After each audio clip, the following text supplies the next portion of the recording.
Okay, let's go over how to use your ab wheel. Make sure that you do have a mat, something soft, under your kneecaps. You want to protect those, okay?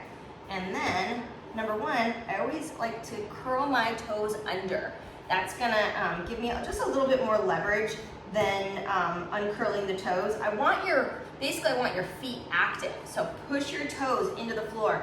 You're gonna need every muscle in your body doing its job in order to protect your back, because a lot of people do too much or try to do the advanced version and then they feel this in their back and then they never want to do this again, right? So, but if you do it right, you start to really see changes. So, okay.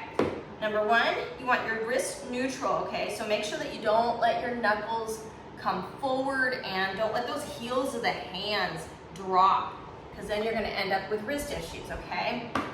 So just kind of maintain a neutral grip here. So I always think knuckles down. Shoulders need to stay depressed. What you don't want to do is get your upper traps involved and shrug.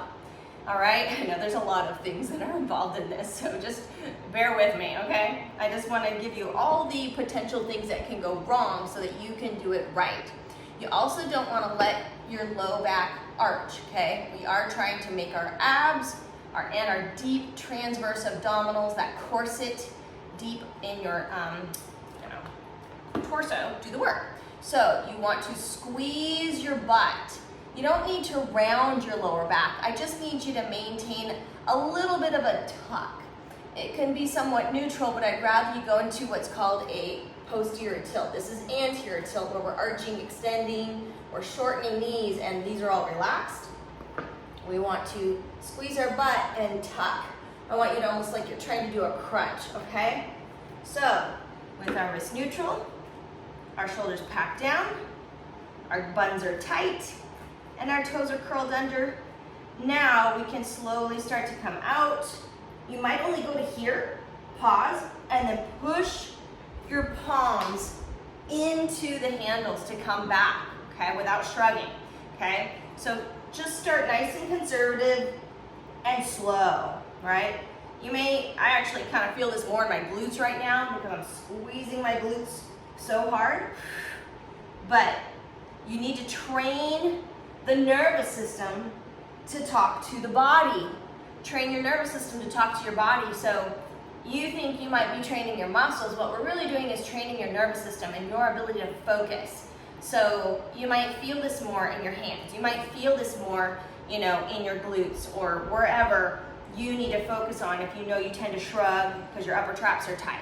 Or if you know that your abs are really weak and you tend to arch, you need to squeeze your butt more, okay? So, but once you get stronger, and even just kind of mapping out a target, maybe in your house, you have kind of some sort of mark on the floor or something, but you can start to go out a little bit further. Lastly, as I'm rolling out, I inhale. When I get to my furthest point, I hold my breath and brace for a second as if somebody's gonna punch me in my stomach, right? Or if you're coughing, you feel that brace. So hold your breath and then exhale deeply as you brace. So inhale, hold your breath, come out, okay? Keep tucking, keep squeezing your glutes, palms are down. So that is your ab wheel roll out. Let me know if you have any questions.